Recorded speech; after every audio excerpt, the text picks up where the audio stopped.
போனீங்கன்னா எப்ப தேர்தல் பணம் கொடுத்தேன்னு மக்கள் கேட்கிற நிலைமைக்கு வந்துட்டாங்க. அது தேர்தல் அதிகாரி போய் நடவடிக்கை எடுக்கணும். பணம் கொடுக்கிற அரசியல் கட்சிக்கு மேல என்ன நடவடிக்கை எடுக்கிறாங்க? இது வரைக்கும் எந்த நடவடிக்கை எடுக்கல. பிடிச்சிட்டு சொல்லுவாங்க, பணத்தை பறிமுதல் செஞ்சு சொல்லுவாங்க. அதுக்கப்புறம் எந்த வழக்கு இருக்காது, எந்த பிரச்சனை இருக்காது.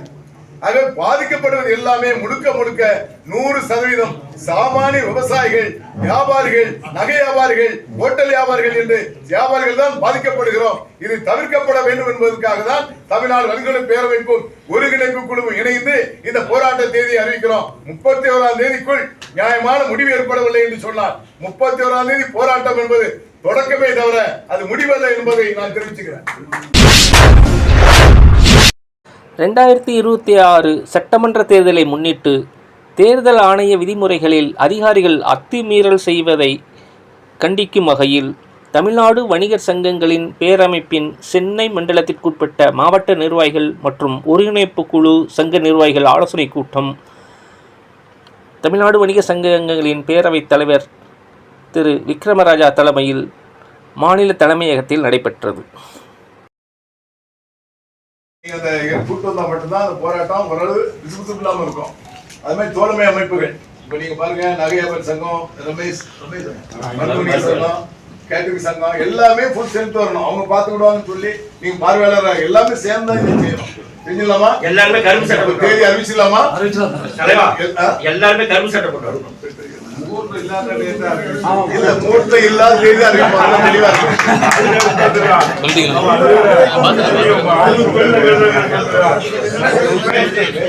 அமைப்பு ஒருங்கிணைப்பு குழு ஓரளவு சென்னையில் உள்ள நிர்வாகிகள் வந்திருக்கிறாங்க.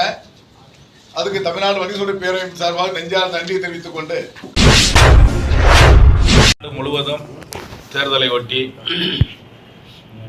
வணிகர்களுக்கும் பொதுமக்களுக்கும் இருக்கின்ற பாதிப்புகளை பற்றி அன்று தலைமைச் செயலகத்திலே தலைமை தேர்தல் அதிகாரியை தலைவர் அவர்களுடைய தலைமையிலே சந்தித்து பேசினோம்.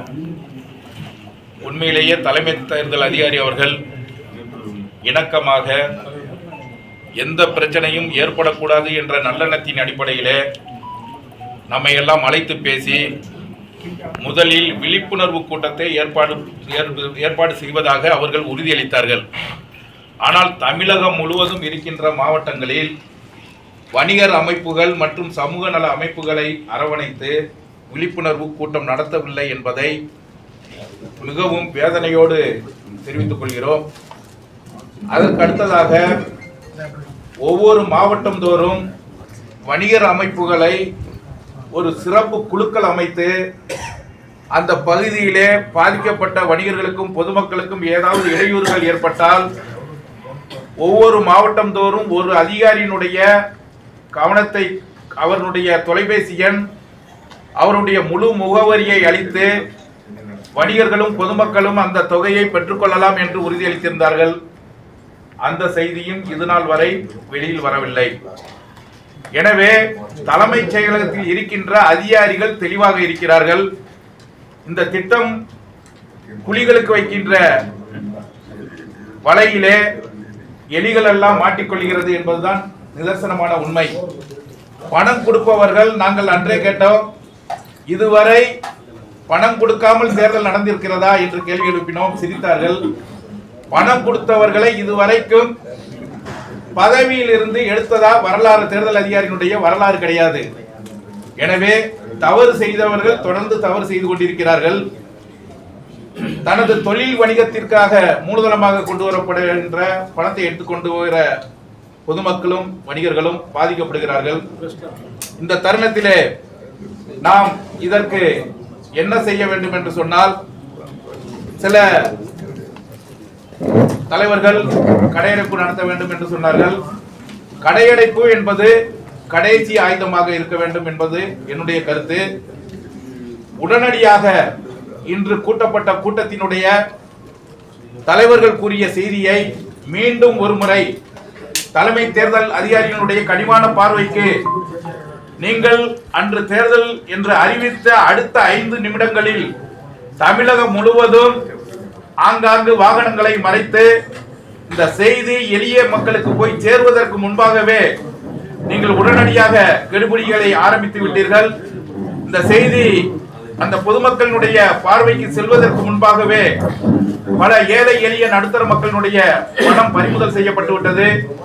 எனவே தயவு செய்து இதுவரை தவறாக பறிமுதல் செய்த தொகையினை திருப்பி கொடுப்பதற்கும் மீண்டும் உங்களது கடைநிலை அதிகாரிகளுக்கு தெளிவான செய்தியை நீங்கள் எடுத்துரைப்பதற்கும் நாம் முதலில் கால அவகாசத்தை தெளிவாக கொடுக்க வேண்டும். அதற்கடுத்த ஸ்டெப்பாக உடனடியாக ஒரு ஆர்ப்பாட்டம், கருப்பு பேட்ச் அணிந்து நமது கண்டனத்தை தெரிவிக்கின்ற ஒரு ஆர்ப்பாட்டத்தை நடத்த வேண்டும். அதற்கு அடுத்ததாக இறுதியாகத்தான் நாம் கடையடைப்பு அநேகமாக அடுத்த ஏப்ரல் மாதம் 10 to 15 தேதிக்குள் நாம் வைத்துக் கொள்ளலாம். முதலில் நமது கருப்பு முதலில் அந்த அம்மா அவர்களை சந்தித்து உடனடியாக மனுக்களை அளித்து இரண்டாவது முறையாக கருப்பு பேட்ச் அணிந்து கண்டன ஆர்ப்பாட்டத்தை நடத்திய முன்பு இறுதியாக கடையடைப்பை நடத்த வேண்டும் என்பதை நல்ல தெளிவாக எடுத்துரைக்க வேண்டும் என எடுத்துரைத்து வருகை தந்துள்ள வணிக பெருமக்கள் அனைவரும் எடுக்கின்ற முடிவுகளுக்கும் தலைமை எடுக்கின்ற முடிவுகளுக்கும் அனைவரும் கட்டுப்பட்டு வணிகர்களை மட்டுமல்ல தமிழக மக்களையும் காப்பாற்றுகின்ற நல்ல பணியை தமிழ்நாடு வணிக சங்க பேரமைப்பு தொடர்ந்து எடுப்போம். நன்றி, வணக்கம்.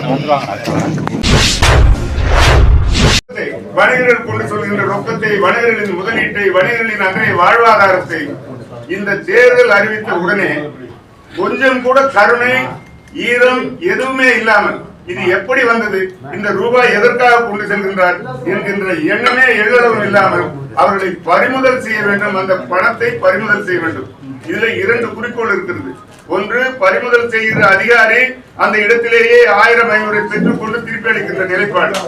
இரண்டாவது, பறிமுதல் செய்வது எப்படிப்பட்ட பணமாக இருந்தால் அவருக்கு அண்ணன் சொன்னதை போல, அவர்கள் பயன்படு வணிகர் கூட்டமைப்பு தலைவர் சொன்னதை போல காய்கறி வணிகம் செய்கின்ற காய்கறி வணிகம், அந்த உணவுப் பொருள் வணிகம், இதையெல்லாம் செய்து விவசாயிகளுடைய பணம், ஆடு மாடு விற்பது, கோழி விற்பது விவசாயிகளுடைய பணம்.